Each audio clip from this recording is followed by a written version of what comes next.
Почитувани, добро вечер и добре дојдовте во вечерашниот подкаст насловен Жените во дипломатијата.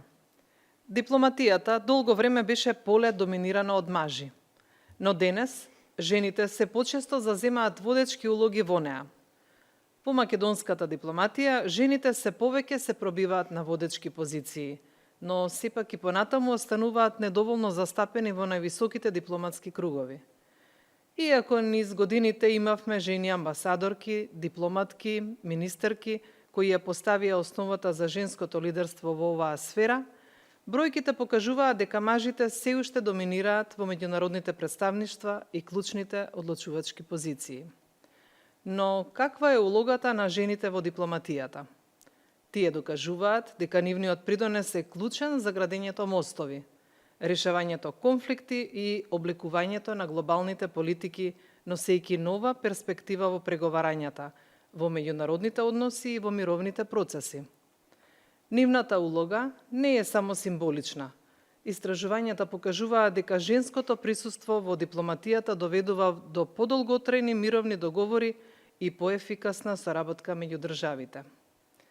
Како можеме да осигураме поголема застапеност на жените во дипломатијата? И што значи нивното лидерство за иднината на меѓународните односи? Вечерва имаме чест да разговараме со господја Василка Поповска-Треневска, поранешен амбасадор на Република Македонија во Австрија. Добро вечер. Добро вечер на сите гледачи на социјалните мрежи на ВМРО ДПМН. Поздрав и се надевам дека ќе имаме една успешен разговор со вас вечерва. Секако, не се сомневаме во тоа, имајќи го предвид вашето богато искуство на полето дипломатија. Почитувани гледачи, ве молиме останете со нас, бидејќи оваа емисија ќе понуди интересен разговор.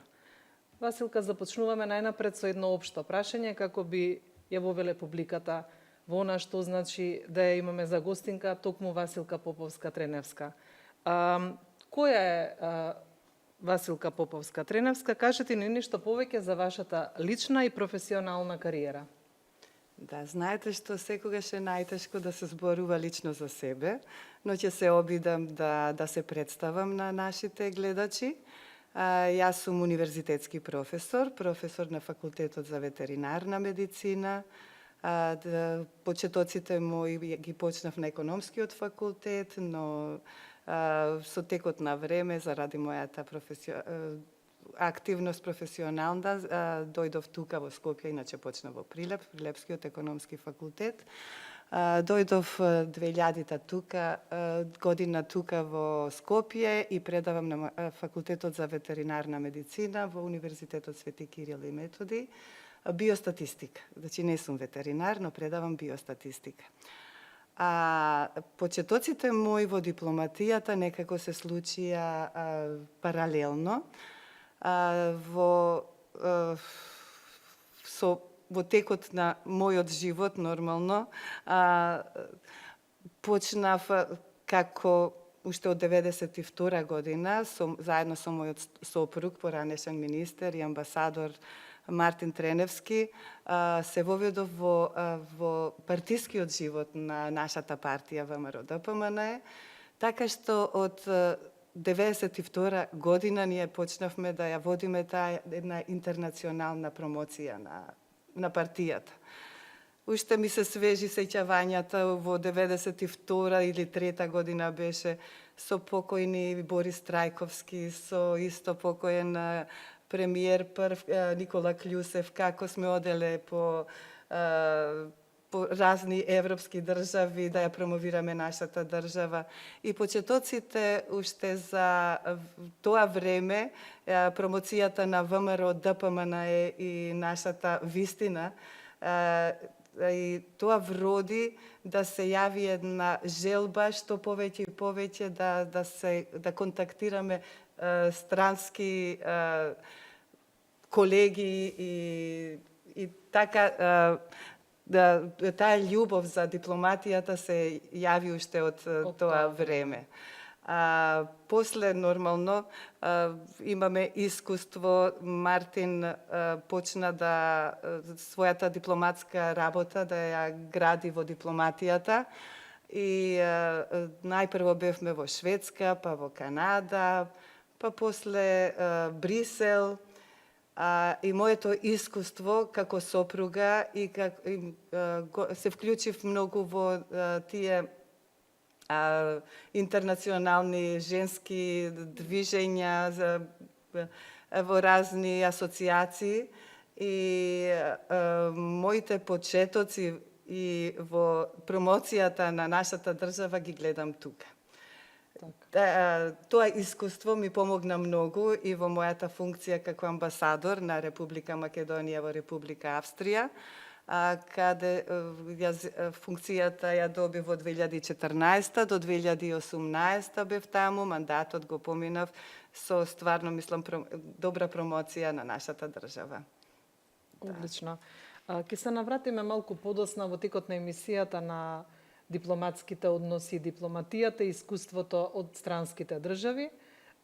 Сега, вие сте член во нашата партија од поодамна. Многу, да. Би сакала малку повеќе да издвоите што представуваше ваш партиски напредок и како одеа партиските функции од 92 па до ден денешен. Па како што испомнав на почетокот, една група каде што беше и господинот Маријан Ѓорчев, мислам Еве Мартин и Борис Трајковски, неколку личности што можам да издвојам, секогаш сме биле фокусирани на интернационалната промоција на нашата партија на ВМРО-ДПМНЕ. Така што сега, секогаш сум била член на партијата, но сега ја имам функцијата како специјален советник на премиерот Христијан Мицковски, точно за односи со дипломатите во нашата земја.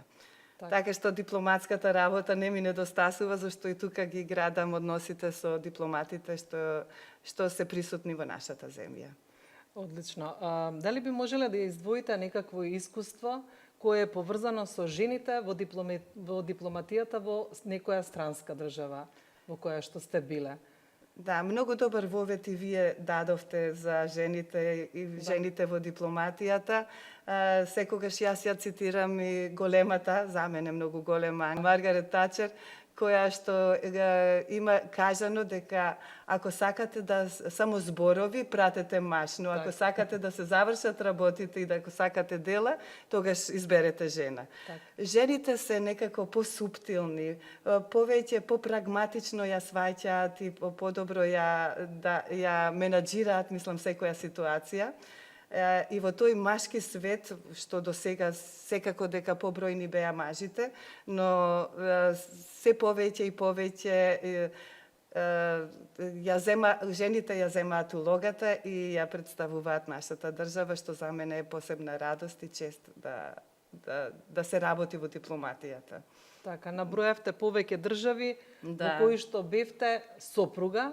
Да. На имам искуство, точно, имам искуство. Направете паралела, ако може, помеѓу двете улоги, двете искуства. Да, секоја улога и секоја земја е специфична на свој начин. Но сопруга или сопруг на амбасадор исто е толку многу значајно место, затоа што социјалниот живот на дипломатската работа се одвива секогаш со партнерот, мислам. Независно маж-жена, кој и како и да е.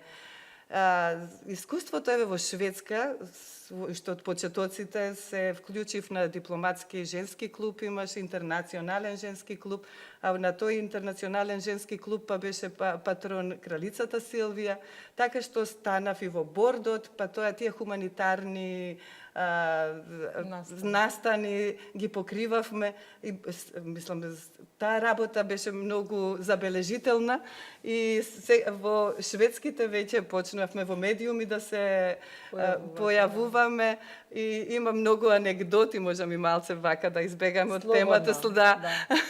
Една пријателка македонка била на фризер и ги гледа некој шведско списание, кога ме гледа. Па Василка, вие сте на списанието.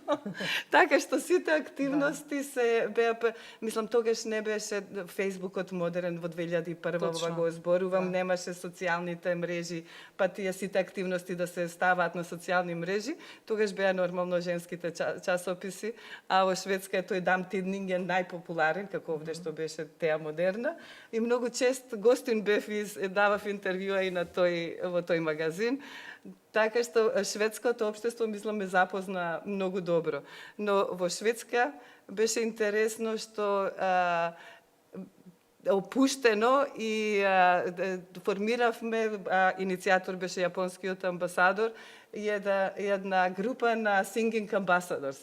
Така што настапувавме низ цела Шведска, па имавме настапи пред кралот и кралицата и таа активност беше многу забележана и многу позитивно влијаеше на односите и еве Македонија како една мала и тогаш нова земја бевме промовирани на исто ниво, мислам и со други земји што беше за поздравување, да, многу добро прифатено од сите.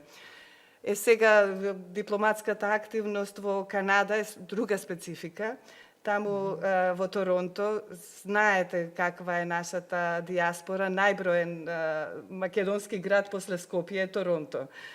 Таму активноста беше во македонските заедници, во црковните општини и таа активност, мислам, многу добро се промовираше и дипломатското представништво каде што беше сопругота и нормално јас по таа женска линија многу активности во црковните општини, многу настани, многу културна исто дипломатија, мислам, посети на разни групи, синтезис беа, танец, мислам, во тоа време. 2 години бевме таму, но стварно многу активности се направија. Сега во Брисел сосема друга приказна, затоа викам дека сите земји си имаат своји специфики. Во Брисел, па во НАТО, Мартин беше амбасадор во НАТО, исто таму, значи женската асоциација беше многу силна, така што на друг начин промовиравме земјата наша.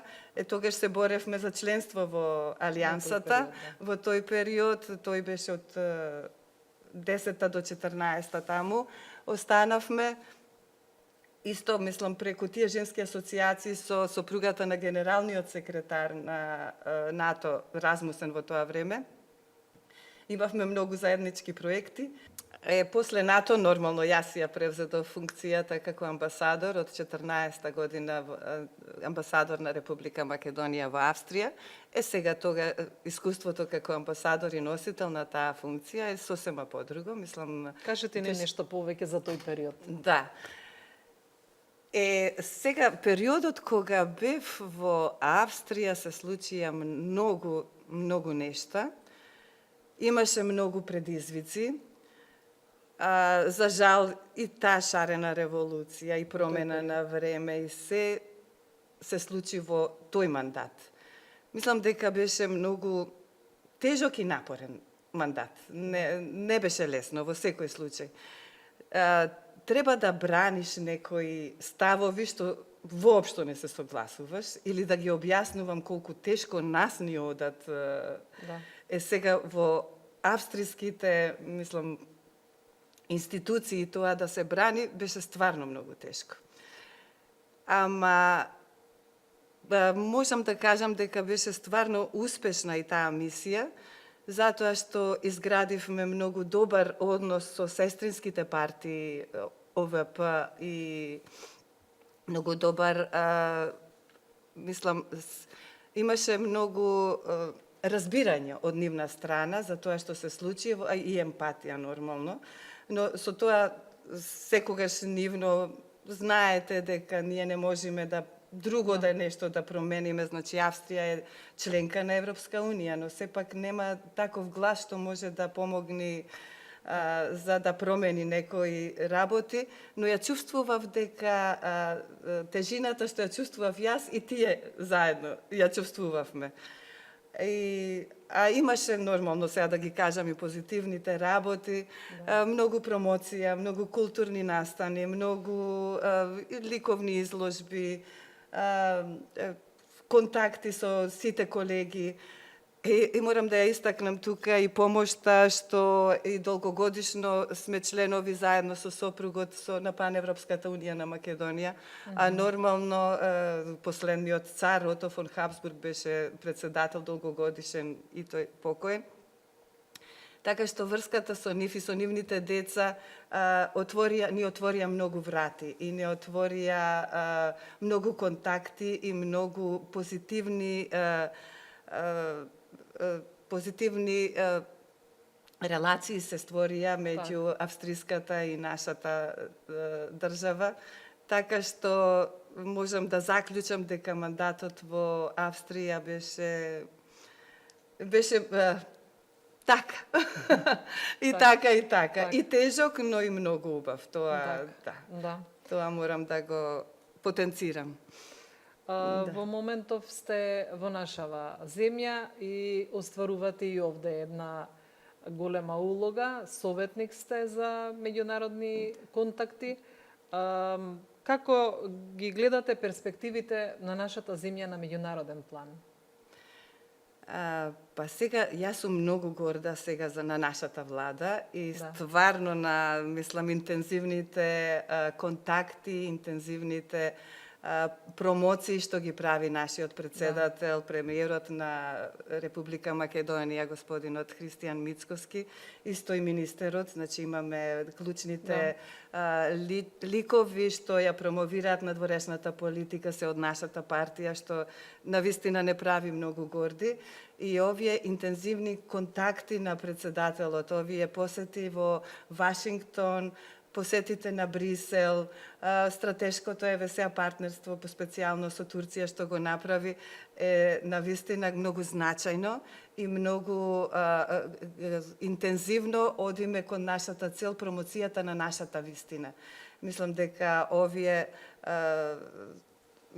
неубави случувања со минатата влада полека, но со истрајноста на председателот, мислам дека сликата веќе се променува и во очите на сите дипломати кои што и работат овде, но и исто председателот како што ги пренесува и во Брисел и во Вашингтон. Предпоставувам дека имате контакти се уште со странските држави, со дипломати, министри, представници од странски држави. Како тие ја ценат нашата меѓународна активност? Значи, што зборуваат во тие кругови за активноста која што ја прави на меѓународен план нашата партија? И нашата држава генерално? Мислам дека моите контакти се скоро секојдневни. Значи, јас ги одржувам контактите со амбасадорите тука, со дипломатите.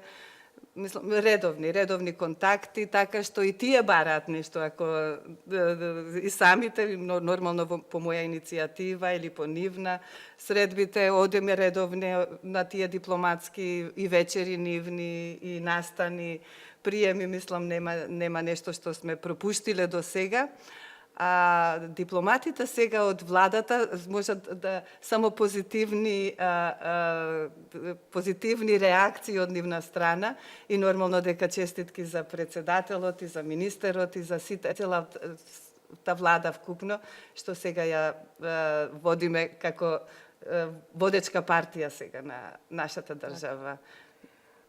За крај, што би им препорачале на жените кои што се запрашуваат, се двоумат, дали да се вклучат во дипломатија како жени или не? Силно ги поддржувам.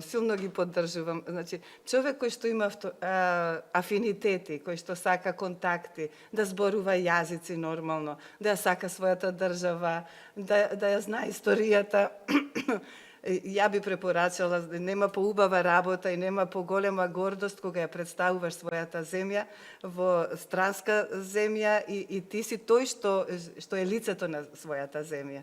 Мислам дека е стварно привилегија и чест да биде дипломат. И ги поддржала сите млади да се насочат на ова, мислам, многу благородна позиција и дипломатска кариера понатаму. Василка, ви благодарам на одвоеното време. Навистина пруживте искрен разговор во вечерашниот подкаст.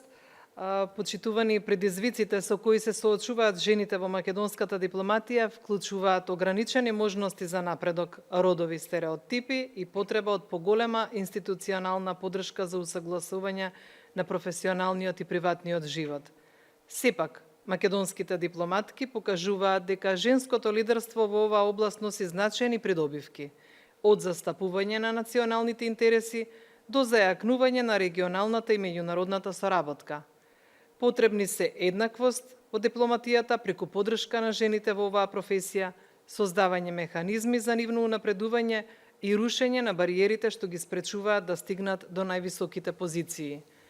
Време е да видиме повеќе жени како амбасадорки, преговарачки и носители на клучни дипломатски одлуки, затоа што родовата еднаквост во дипломатијата не е само прашање на праведност, туку и на подобра и поефикасна надворешна политика. Почитувани, ви благодарам што бевте дел од овој подкаст. Со вас закажувам повторна средба следниот понеделник 20 часот со нова гостинка и нова тема. Ви благодарам на вниманието. Имајте убава вечер.